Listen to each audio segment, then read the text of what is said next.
omicidio provocò la morte dell'imprenditore giapponese a Udine, il ventenne di Marino Di Piave, condannato a 12 anni per omicidio preterintenzionale e 2 anni entrambi i suoi giovani amici per lesioni aggravate, dimezzate le richieste dell'accusa. È bastato negare una sigaretta per vedersi minacciato con un coltello, paura per un 26enne in un parco di Oderzo, accerchiato da un gruppo di stranieri. Ladro seriale individuato dai carabinieri aveva commesso razzie e danni nelle scuole dello Pitergino Mottense, nel mirino anche l'istituto Brandolini. Provocano incidenti e scappano 2 pirati della strada denunciati a Castelfranco. Uno di questi, un camionista, era fuggito dopo aver ferito una nonna e la sua nipotina di 7 anni. Task Force sicurezza per il concerto dei pinguini tattici nucleari sabato all'ippodromo, oltre 100 uomini delle forze dell'ordine mobilitati. Intanto è polemica sulla struttura per il deflusso posizionata lungo la ciclabile in Via della Repubblica. La denuncia è pericolosissima. Il giorno dopo il blackout che ha creato pesanti disagi in alcune zone di Conegliano, l'appello del comune ad accelerare sulle manutenzioni urgenti. In poco più di 2 anni ci sono stati oltre 10.000 giorni totali di chiusura degli uffici postali in Veneto, la provincia più colpita di Gran Lunga Treviso, con quasi 2.500 giorni di chiusura. All'ospedale Caponcello, utilizzato per la prima volta un monitor cardiaco sotto pelle in grado di vigilare sulla frequenza e le aritmie cardiache dei soggetti più a rischio per 6 anni. Mentre si avvicina la Triveneta, posti esauriti dopo pochi minuti dall'apertura delle prenotazioni per il campo scuola di Valdobbiadene, dedicato a ragazze e ragazzi delle scuole medie. Telespettatori di Antena 3, buonasera, ben ritrovati, il telegiornale di Treviso. Questi dunque i titoli. Prima però di iniziare con i nostri servizi, come sempre il sondaggio che poi avrà il suo esito a ring anche questa sera con il nostro Christian Arboit, che riguarda principalmente la politica, vertice in vista per il centrodestra nazionale con ricadute locali sul tavolo. All'indomani dell'esito del referendum, il nodo del terzo mandato è quello sul fine vita. Sul terzo mandato in particolare Giorgia Meloni potrebbe dare il suo assenso a riaprire la partita che per il Veneto porterebbe a una nuova candidatura per Luca Zaia, e questo sparigliando ancora una volta le carte in tavola. E allora vi chiediamo, terzo mandato, Meloni deve riaprire la partita? Sì. 0422 162 6691, no. 0422 162 6690, chiamata come sempre gratuita, continuate a chiamare. L'esito questa sera a ring con Christian Arboit, e poi vi dirò quali sono gli ospiti.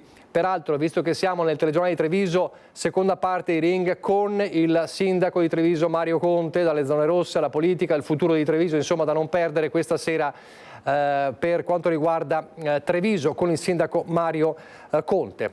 Allora apriamo la pagina della cronaca con la cronaca giudiziaria. Oggi era attesa la sentenza per un delitto che ha scosso Udine ma anche la Marca, visto che i protagonisti in negativo sono trevigiani. È arrivata la sentenza dunque per l'omicidio di Shinpei Tominaga. Per l'omicidio preterintenzionale di Shinpei Tominaga è stato condannato solo Samuele Battistella. Per Daniele Vedam e Abdallah Jouma è caduta l'accusa di concorso morale. Sono stati assolti quindi dal reato più grave e condannati per le lesioni aggravate ad Alexander Petrov e Giuseppe Venturini. Così ha deciso il giudice per l'udienza preliminare Roberta Paviotti, oggi nel giudizio abbreviato. Il GUP ha accolto quasi in pieno la richiesta del pubblico ministero, Laura Collini, per Samuele Battistella, condannato a 12 anni di reclusione, in luogo dei 12 anni e 4 mesi richiesti dal pubblico ministero. Per Daniele Vedam e Abdallah Jouma la condanna inflitta è di 2 anni di reclusione. Per tutti e 3 non c'è la sospensione condizionale della pena, stabilita una provvisionale complessiva di 200.000 euro per Battistella in favore della moglie, del figlio e del fratello di Shinpei Tominaga e di Giuseppe Venturini, l'amico di Tominaga aggredito da Vedam e Jouma nelle fasi concitate dopo il colpo al volto di Shinpei sferrato da Battistella all'interno del buonissimo kebab. Tutto era cominciato in via Sarpi davanti all'Osteria Teresina e al Bed and Breakfast Sarpi 21 nella notte tra il 21 e il 22 di giugno del 2024. 2 operai ucraini incrociano in 3 ragazzi che li aggrediscono, e ad avere la peggio è Alexander Petrov, che grazie anche all'aiuto di una passante riesce a fuggire dalla furia degli aggressori e corre a chiedere aiuto e riparo in via delle Pelliccerie, infilandosi nel buonissimo kebab. Tominaga era lì adagiato al bancone in attesa di ricevere la consumazione ordinata, chiede ai ragazzi di finire lì e andare via. Battistella gli si avventa addosso e lo colpisce al volto. La procura aveva puntato sull'omicidio preterintenzionale per tutti, considerando il concorso morale per Vedam e Joma e materiale per Battistella. La difesa dei due coimputati di Battistella ha sempre sostenuto che il concorso non fosse contestabile, in forza anche di una pronuncia del Tribunale del riesame che in sede di esame del ricorso per la scarcerazione di Vedam e Joma si era già espresso in tale direzione escludendo il concorso morale. Analoga posizione era stata assunta dalla Cassazione nel ricorso contro la pronuncia del Tribunale della Libertà presentato dalla Procura di Udine. Nonostante tutto, il pubblico ministero ha mantenuto la linea del concorso, ma la tesi non ha retto davanti al GUP. Non si esclude che la Procura possa presentare appello dopo la lettura delle motivazioni, che saranno rese note entro 90 giorni. Pene di fatto dimezzate rispetto alle richieste dell'accusa in questa sentenza per quel pugno tragico che portò alla morte dell'imprenditore Shinpei Tominaga. Subito dopo la lettura della sentenza, le parole degli avvocati di parte civile e dei difensori degli imputati.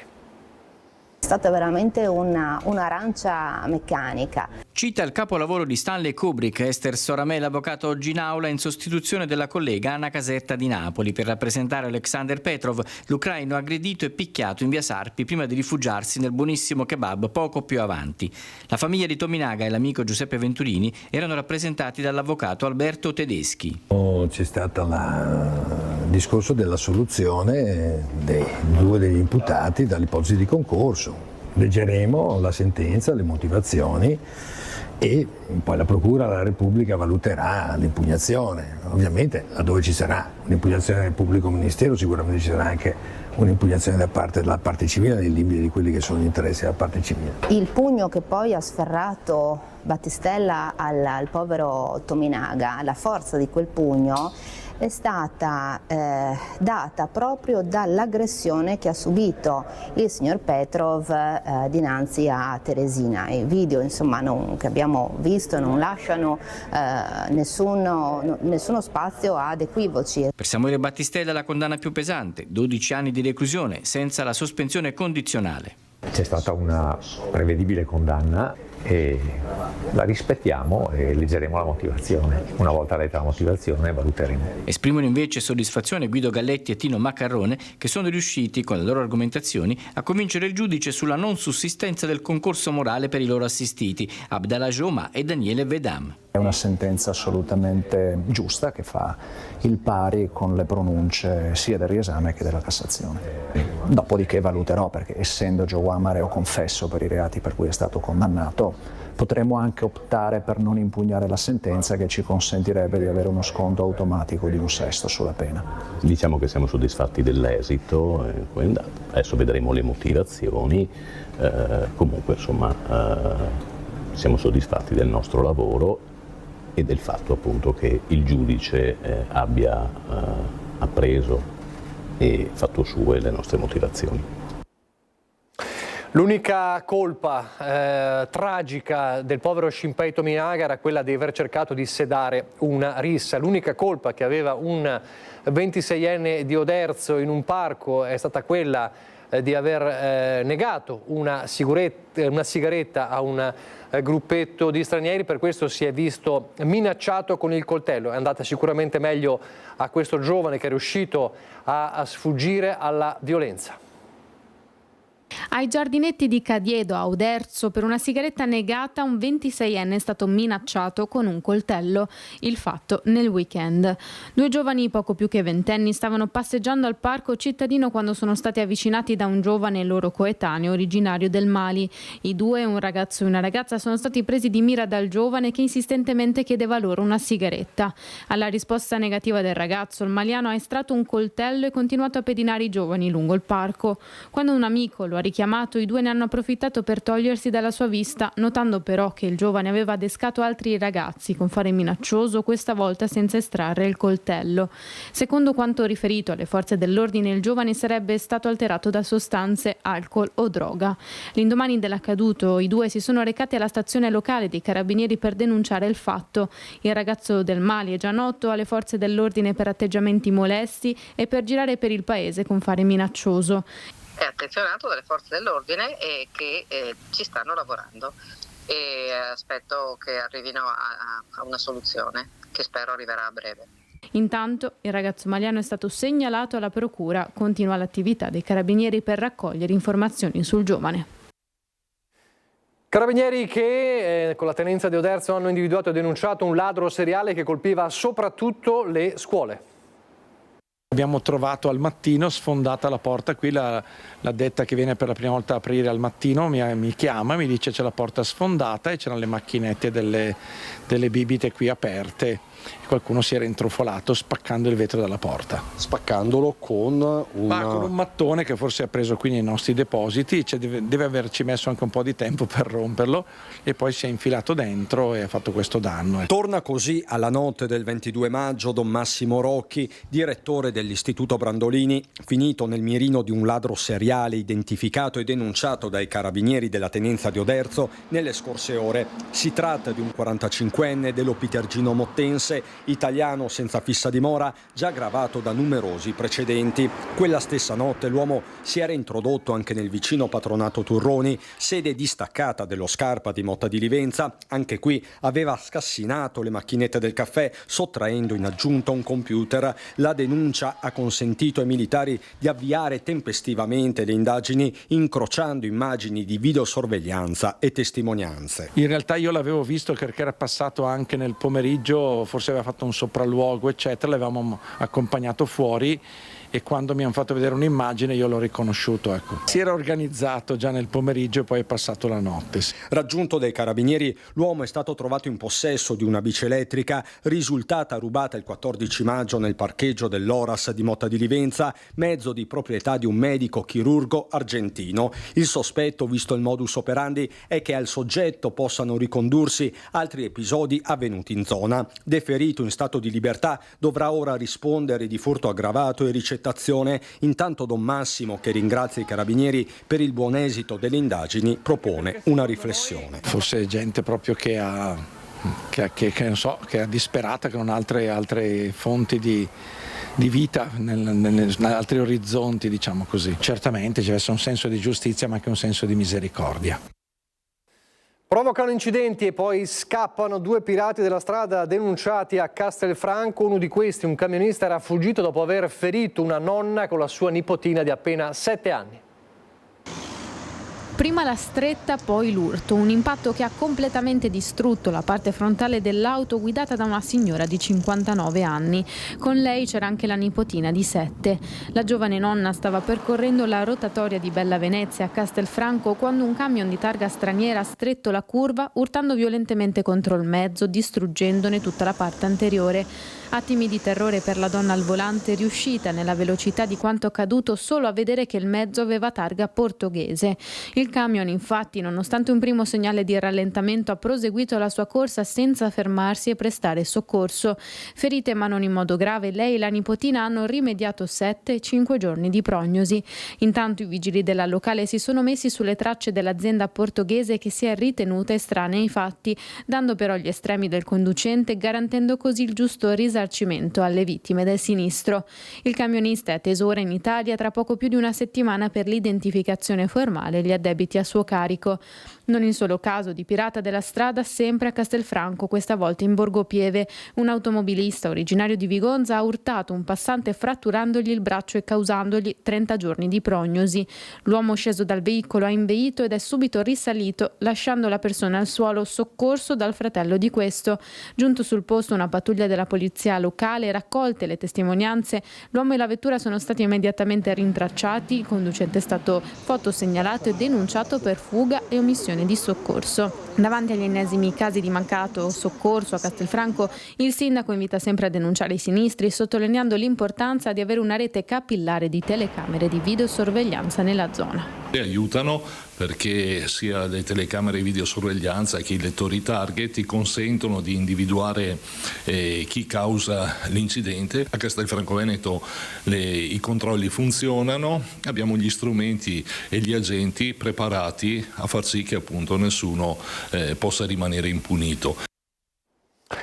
E c'è la viabilità, ma adesso siamo a Treviso, sicuramente sotto i riflettori di polizia, c'è anche la viabilità sotto i riflettori di polizia, carabinieri, guardia di finanza, le polizie locali di Villorba e di Treviso. Parliamo della task force di almeno un centinaio di elementi che sabato all'ippodromo garantirà la sicurezza per il concerto più atteso dell'anno, quello dei pinguini tattici nucleari all'ippodromo. Secondo le previsioni sono attese almeno 40.000 persone e sono ovviamente ore febbrili queste per mettere a punto questa task force con cui gestire l'evento. In mattinata si è svolto il tavolo tecnico alla Questura di Treviso, piano della viabilità e parcheggi ormai pronto. Allora il quadro della situazione nel servizio.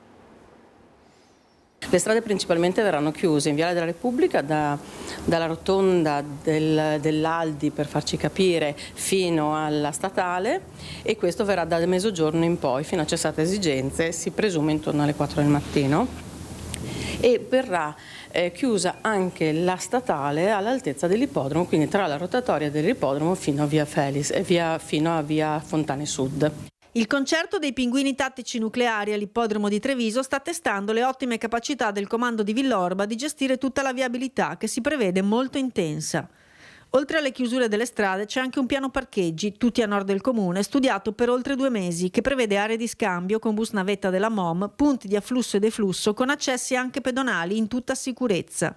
Uno dei parcheggi sarà anche da Nonno Andrea, che rende disponibili 3.000 posti. Lì ci saranno i bus navetta che preleveranno le persone e le porteranno nella piazza del comune. Qui ci sarà un golfo di attesa, un golfo di discesa, ed è stato deciso dagli organizzatori e anche dal comitato sicurezza che è il posto migliore per evitare che ci siano ingorghi all'interno della strada, e da lì prenderanno la ciclopedonale e faranno questo ultimo 1,5 chilometri fino all'ippodromo. La ciclopedonale è quella della Piavesella, che sarà illuminata per l'occasione fino a tarda notte. Tutti i nostri parcheggi, che sono posizionati a nord, con poco arriveranno, i pedoni possono arrivare tranquillamente a percorrere la ciclopedonale in completa sicurezza. La nostra ciclopedonale, tra le altre cose, rimarrà illuminata tutta la notte, quindi è pienamente sicura. Una rete di volontari della Protezione Civile accompagnerà anche i pedoni in sicurezza per segnalare i percorsi, e chi volesse farne parte può ancora contattare il comando di Villorba.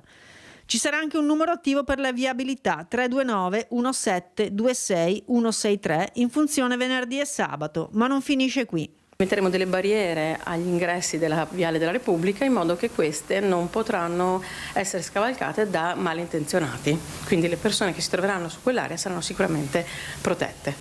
Qualche disagio è inevitabile quando si parla di eventi così mastodontici, ma il sindaco Soligo guarda piuttosto alle opportunità per il territorio. I nostri albergatori, bed and breakfast e tutte le strutture ricettive sono sold out già da mesi, quindi c'è gente che arriva addirittura giovedì sera, quindi credo che un po' di pazienza da parte di tutti porta anche ad avere eventi di questo tipo. C'è però una polemica che riguarda Viale della Repubblica, o meglio la doppia struttura che è stata sistemata su Viale della Repubblica, perché la struttura blocca la pista ciclabile in quel tratto, costringendo in questi giorni i ciclisti a pedalare sulla strada, ed è una situazione, denunciano, molto molto pericolosa.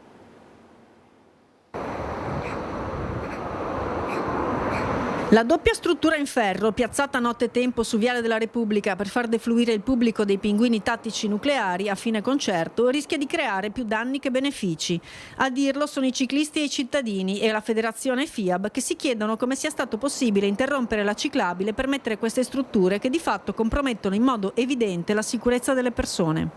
È una cosa veramente che mi lascia perplesso completamente, perché la pista ciclabile non va violata per regola, per codice, e questa è una cosa secondo me molto grave. Trovo meraviglia perché sia stata fatta questa cosa qua, non riesco a capirlo. Si mobilita anche la neopresidente di FIAB Treviso, la Federazione Italiana Ambiente Bicicletta, Paola Bruttocao. È gravissimo che biciclette o monopattini debbano lasciare la ciclabile e entrare nella corsia riservata agli altri veicoli in una strada così alto scorrimento e soprattutto di mezzi pesanti. Auspichiamo, ma siamo certi che verrà trovata una soluzione affinché in ambo i lati rimanga una ciclabile libera e quindi favorisca la mobilità anche di questi mezzi, soprattutto in previsione di questo concerto che vedrà molte persone arrivare. Ricordiamoci che 1 anno e 1 settimana fa una giovane donna ha perso la vita in Viale della Repubblica proprio mentre andava in bicicletta. A tutte le critiche risponde il sindaco di Villorba, Francesco Soligo, chiedendo pazienza. Si tratta in fondo solo di qualche giorno. Quella struttura che è stata posizionata sopra la cinta dell'ipodromo è stata comunque commissionata da chi ne sa più di noi di sicurezza per cercare di avere un varco nell'uscita, quindi che porti pazienza per 2 giorni. La pista ciclabile in strada ovest è a ambi i lati, quindi può usare tranquillamente quella lato opposto. Altre polemiche invece riguardano Conegliano, il giorno dopo il blackout che ha colpito diverse zone della città con pesanti disagi. Allora c'è un appello, un monito del comune a Enel. È prevedibile che nei giorni prossimi ci sia qualche breve interruzione dovuta a interventi di prevenzione, quindi degli stacchi temporanei molto stretti, di tempo molto stretto, un arco temporale molto stretto per fare queste manutenzioni e adeguamenti a dove si sono verificati i guasti. Questi gli strascichi del lunedì nero di Conegliano con blackout che hanno riguardato a macchia di leopardo alcune zone della città, frazioni comprese, immattinati i primi 2 guasti, uno nella zona di via Matteotti, viale Istria e viale Maggiore Piovesana, il secondo tra Ugliano e Scomigo. Sfortunatamente è saltata nel pomeriggio una terza linea che riguarda praticamente che andava ad alimentare anche queste 2 zone. E quindi c'è stato questo disagio continuo di emissione e stacco dell'energia. Di certo il secondo blackout più pesante è durato circa 4 ore. Al supermercato Ali, nei pressi della stazione dei Vigili del Fuoco, molti prodotti freschi sono stati buttati, il negozio chiuso con danni ancora in corso di quantificazione, disagi pure al comando dei vigili urbani, tanti gli uffici isolati, una sorta di effetto domino di natura accidentale, ha riferito al comune la stessa Enel, pronta a procedere con dei gruppi elettrogeni di cui però non c'è stato più il bisogno. Difficilmente possiamo attribuire la responsabilità a un sovraccarico generato dall'utilizzo di condizionatori, perché ieri non era neanche una giornata particolarmente calda, era un lunedì mattina e le scuole sono anche chiuse tra le altre cose. Quindi sono guasti su linee magari che hanno bisogno di manutenzione. Manutenzioni che sono state effettuate recentemente nella zona per esempio di Colalbrigo, dove disagi simili si sono registrati nelle scorse estati. Sull'infrastruttura, dice il comune, rivolgendosi proprio a Enel, occorre continuare a investire. Mi auguro che l'estate iniziata, che anche quest'anno non sia magari un anno di sacrifici con queste difficoltà. Mi auguro che ciò venga fatto in tutte le zone dove si manifesta criticità di questo tipo. I disagi ci sono soprattutto per gli anziani quando si trovano gli uffici postali chiusi, e pensate che in poco più di 2 anni il maggior numero di giorni di chiusura riguarda la provincia di Treviso.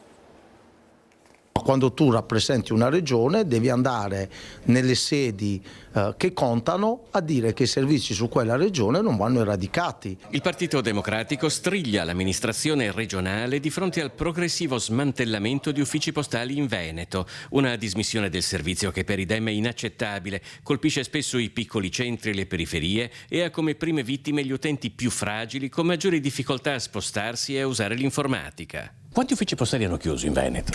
In Veneto fra dicembre del 2024 e gennaio del 2025 abbiamo contato un totale di 67 chiusure, fra chiusure, razionalizzazioni e disattivazioni di doppi turno. Dall'aprile del 2023 al novembre del 2025 ci sono stati inoltre 10.225 giorni totali di chiusura degli uffici postali in Veneto.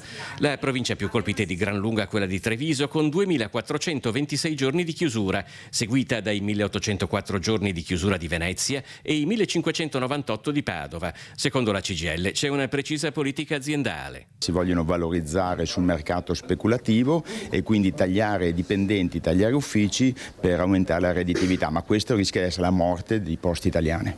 Perché? Perché la forza di Poste Italiane è il radicamento, la presenza nel territorio. È un dramma. Emanuela Zanatta è una consigliera comunale Dem che ha contribuito alla mobilitazione di Trivignano, località del comune di Venezia, dove la chiusura dell'ufficio postale ha rappresentato la scomparsa di uno dei pochissimi servizi rimasti. Quando si fanno tagli sull'altare del Dio costo-beneficio, si tagliano, si va col rullo compressore sopra queste storie. Se spesso accanto ai cittadini si sono mossi i sindaci di destra e di sinistra, il PD chiede che ora farlo sia la Regione, mettendo sul tavolo tutto il suo peso politico. Noi chiediamo che venga istituito immediatamente un tavolo per fare 2 valutazioni. La prima è quella di capire perché degli uffici postali restano chiusi per 10-11 mila giorni nel totale Veneto, e l'altra parte è capire perché quei quasi 70-80 uffici postali chiusi nella Regione valutare quali sono i territori che va invertita la tendenza e vanno riaperti. Torniamo a Treviso, torniamo a parlare di eventi che riguardano il weekend. Non c'è solo il concertone dei pinguini tattici nucleari, ma anche Giovani in Centro, una giornata di eventi creati da ragazzi e a loro dedicati.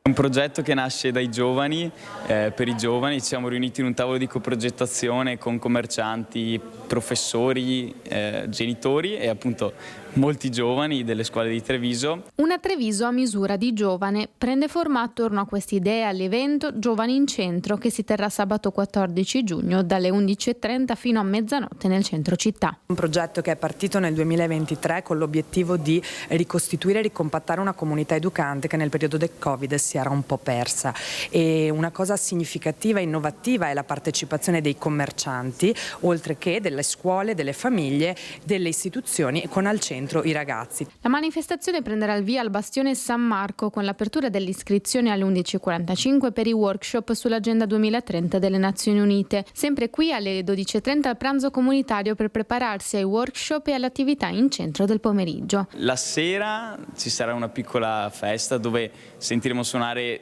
band del territorio che arrivano per la maggiore dal liceo musicale di Conegliano, gli Exodia, i Linkloads, i Blue Jeans Band e poi altre band di Treviso. Laboratori incentrati su sport, arte, cultura, impegno sociale, ambiente. Gli spazi del centro per l'occasione diventano a misura di giovane, finanziato con 100.000 euro dalla Fondazione Impresa Sociale con i bambini. Tanti partner, capofila, volontari insieme, con l'obiettivo di rendere i ragazzi protagonisti della vita del centro storico e protagonisti in un'accezione positiva e non sempre negativa. L'appuntamento rappresenta il risultato di un percorso cominciato nel 2023. Importante ricostruire la collaborazione, ricostruire la comunità e ricostruire il filo che lega giovani con adulti e con la parte civile. L'importante per i giovani è quello di trovare una comunità adulta capace di trasmettere valori antichissimi che sono scritti nel cuore delle persone, quindi è qualcosa che riguarda ognuno di noi,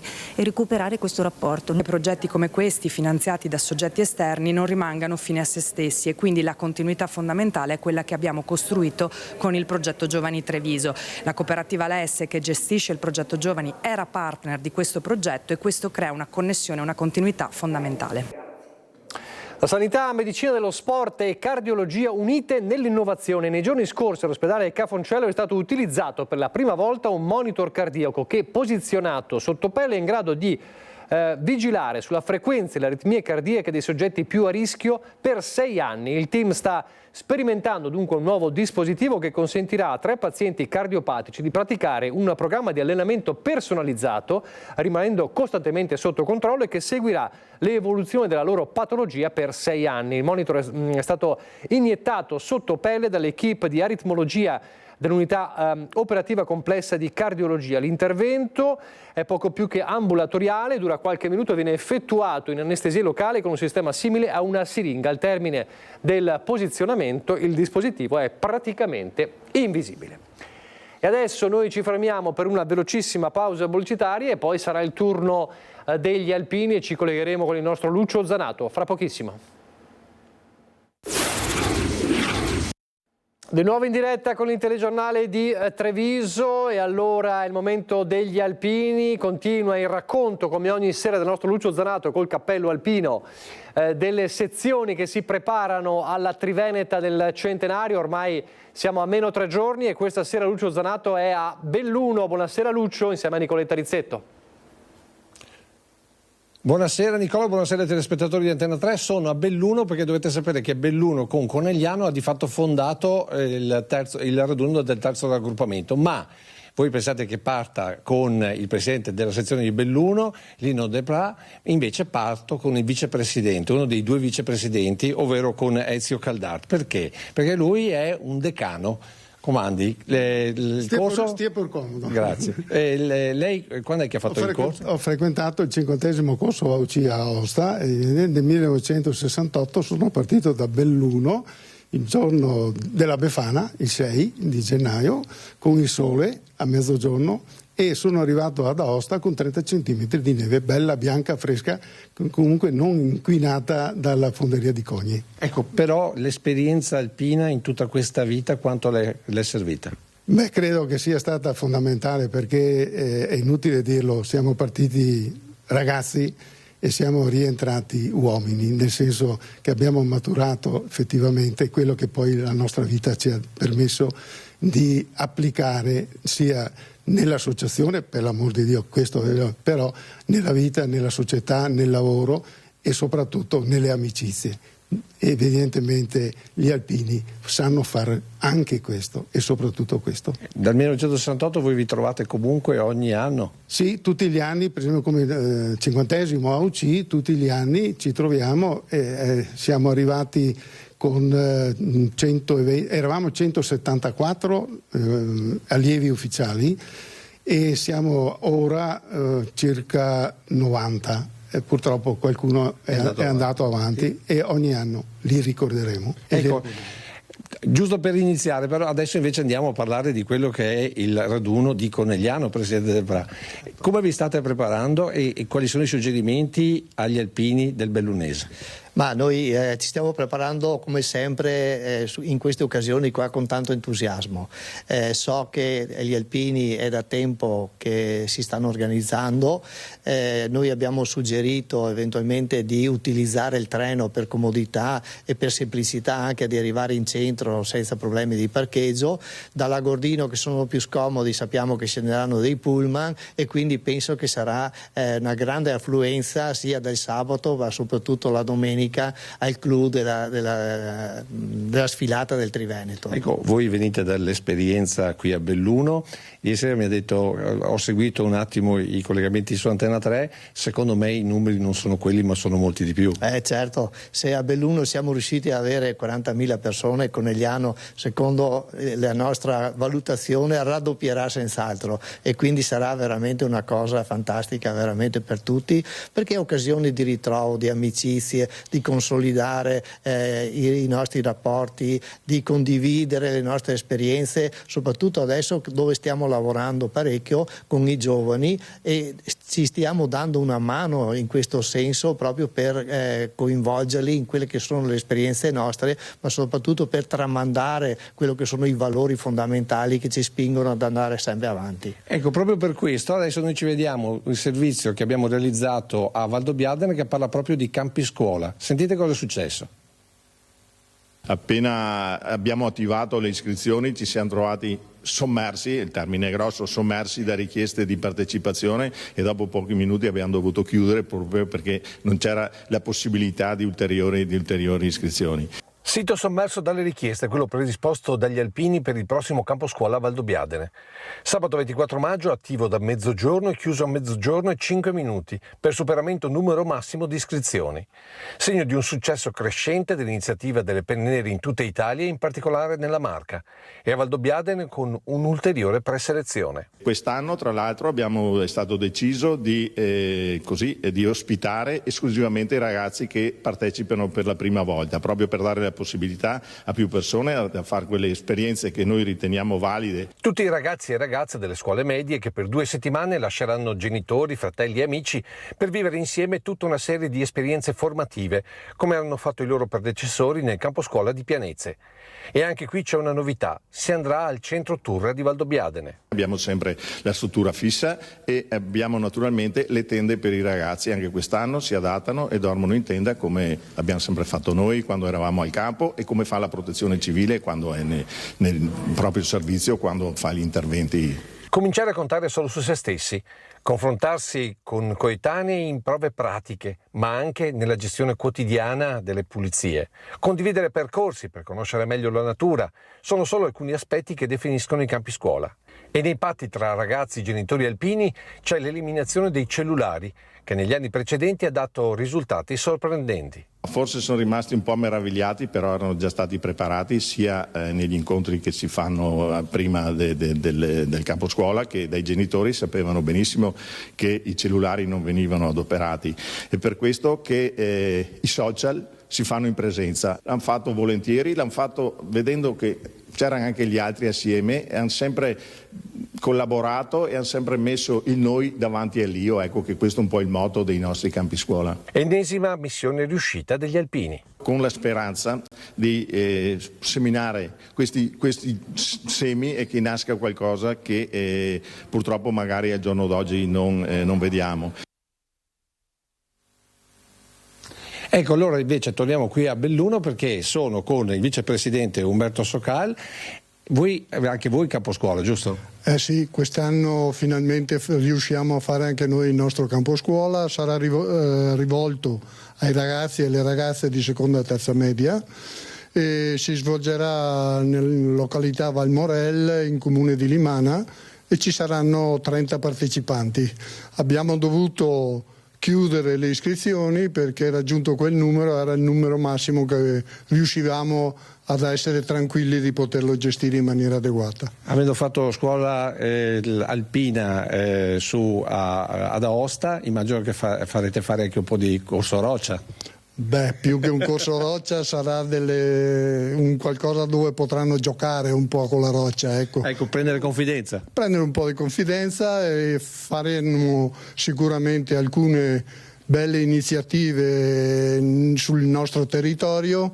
Andremo a vedere il Vajont, andremo a vedere la caserma Salsa, andremo a vedere la caserma dei Vigili del Fuoco e il Museo del Settimo, che è a Sedico e per noi è molto importante. Oltre a questo ci sarà la partecipazione di tutte le nostre squadre di protezione civile, che potranno spiegare cosa fanno, come lo fanno e magari coinvolgere anche i ragazzi in queste iniziative. Perfetto.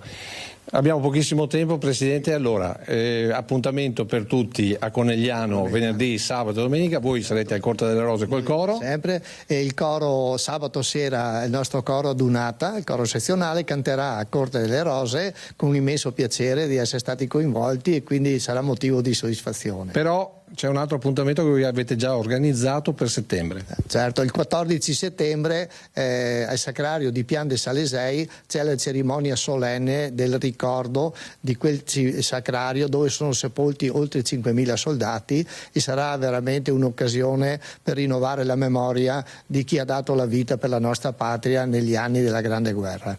Grazie, noi invece andiamo con la memoria al terremoto del 76, perché dopo Conegliano ci sarà Gemona e ricorderà i 50 anni da quel 6 maggio 1976, però ci sono delle tracce che ci sono anche nella Marca Trevigiana, ad esempio a Orsago. Il servizio e poi linea allo studio. Il terremoto l'ho vissuto nel 76 maggio e ero a Tolmezzo alla caserma del DIN, e così è rimasto, si rimane sempre un segno, rimane per tutta la vita. Sono tanti gli alpini che hanno vissuto quel 6 maggio del 1976. Ma anche i mesi e gli anni successivi fatti di dolore, morte, macerie, ma anche di rinascita, com'era e dov'era. E alcuni simboli di quell'evento continuano a vivere nella quotidianità delle penne nere, come per la sede degli alpini di Orsago. Una sede che ricorda il terremoto, perché l'abbiamo recuperata dai campi del terremoto che c'erano in Friuli, insomma, negli anni 82-83. È qui che da oltre 40 anni il gruppo organizza le proprie attività per l'intera comunità di Orsago, a partire dai più piccoli. Portiamo i giovani nelle gite didattiche, li portiamo a Re di Puglia, a Basovizza, alla Reggiana di San Saba, e raccontiamo la storia, quello che è successo, in modo che anche loro si ricordano, insomma, ecco. Gruppo Alpini Orsago, che è anche una delle 4 medaglie d'oro dell'Abaro sezionale di Conegliano, dedicata all'artigliere da montagna Giovanni Bortolotto, morto sul Don nel 1942 durante la campagna di Russia. Luoghi che a distanza di più di 80 anni continuano ad essere scenari di guerra. Beh, non abbiamo imparato niente. Difatti quello che sta succedendo nel momento attuale è che non abbiamo più rispetto né delle persone né di quello che è stato fatto negli anni passati, tenendo conto che quello che ha fatto lui doveva essere a monito di tutte le persone, e dovrebbe servire per gli anni a venire, invece qui stiamo andando verso il periodo più buio secondo me. Ecco perché le piccole storie che hanno formato la grande storia vanno raccontate, così come l'impegno degli alpini per la pace, come per l'asilo di Roshosh in Russia. Non a caso si chiama Operazione Sorriso, perché è stato un ponte di collegamento tra il popolo russo che è stato invaso da noi italiani e gli alpini stessi che hanno vissuto per un anno circa in quel posto. Quindi l'asilo è un segno di pace, soprattutto di amicizia tra i nostri due popoli. Ma Orsago è un gruppo ma anche una comunità dove il primo cittadino è un alpino. Il servizio militare ti insegna tante cose, perché quando sei giovane pensi che sia tutto dovuto, invece devi rispettare regole, disciplina, ordini, comandi, tante cose, e questo ti serve nella vita, no? E quindi adesso io che ricopro questo ruolo, e l'esperienza ti porta anche a risolvere certi problemi. Per questo il sindaco è favorevole ai campi scuola alpini e a una nuova forma di servizio alla patria. Serve sì, perché comunque il distacco dalla famiglia ti aiuta a cercare di risolvere quei problemi che magari quando sei a casa ti risolve mamma e papà, no? Allora noi da Belluno, dove eravamo con Lucio Zanato, andiamo alle notizie dal bellunese. Atteso rimpasto di giunta e la commercialista Stefania Malacarne nella new entry a Palazzo Rosso. Entro 48 ore l'annuncio ufficiale, ma è una decisione che fa discutere. Il curriculum di Stefania Malacarne è robusto, 48 anni, feltrina di Sovramonte, Malacarne commercialista e revisora contabile, consigliera dell'Ordine dei Commercialisti di Belluno e consulente esterno dello studio Tosi di Mestre, e tra gli incarichi esposti nel profilo LinkedIn è anche membro supplente del Collegio dei Probiviri di Cortina Banca, istituto particolarmente legato a Palazzo Rosso, che ha supportato in toto per il lavoro di restauro della fontana di Piazza Martiri e ha sostenuto il progetto Culturlink. E lei la new entry nella giunta targata De Pellegrini. L'annuncio ufficiale è prossimo e dovrà essere preceduto dal decreto sindacale che ritira le deleghe all'assessora Simonetta Buttignon, sollecitata più volte dal sindaco a rassegnare le dimissioni. Sabato scorso in municipio l'ultimo incontro vis-à-vis fra De Pellegrini e Buttignon, con quest'ultima che ha difeso fino all'ultimo la sua rispettabilità. Sulla graticola da 9 mesi l'esponente della civica del sindaco ha annunciato una conferenza stampa per raccontare la sua verità. Il tema vero dell'ingresso della nuova assessora, ritenuta molto esperta nella sua materia, è che tutto si è svolto nelle segrete stanze e perciò di sgarbo istituzionale, l'ennesimo per l'iniziativa assunta in modo inappropriato, parlano gli esponenti del Patto per Belluno, ormai considerati formalmente all'opposizione. Medesima la considerazione di Francesco Lagrua, capogruppo di Forza Italia. Era stato detto che saremmo stati avvisati per tempo e invece ciò non è avvenuto, e poi anche nei confronti dell'assessore Buttignon riteniamo che il comportamento potesse essere probabilmente più educato, diciamo, perché è stata rimossa senza evidenti giustificazioni, e dai commenti che si sentono in giro per la città molti si domandano il perché. Il passo successivo atteso è la ridistribuzione delle deleghe. Vediamo se Forza Italia sarà premiata per la sua fedeltà, afferma Lagrua. Forza Italia crede di essere ancora in maggioranza o si ritiene forza componente della maggioranza del sindaco? Formalmente lo è, nella sostanza evidentemente no. Evidentemente no, c'è una riunione di maggioranza individuata la settimana prossima, staremo a vedere cosa ci dirà il sindaco. Credo che le parti si stiano allontanando. A breve ci sarà una riunione con il Consiglio cittadino di Forza Italia retto da Leonardo Colle. E capiremo anche quale sarà l'orientamento da qui al futuro di questa amministrazione per quanto riguarda Forza Italia. Allo Stato comunque devo dire che per quanto ci riguarda il Consiglio Comunale le distanze si stanno ampliando rispetto alla maggioranza.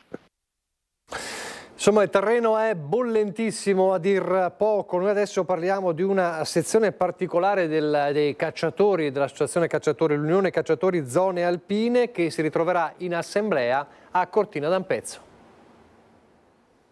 Caccia intesa non solo come prelievo delle specie di cui è consentito l'abbattimento, ma anche, se non soprattutto, come tutela del territorio.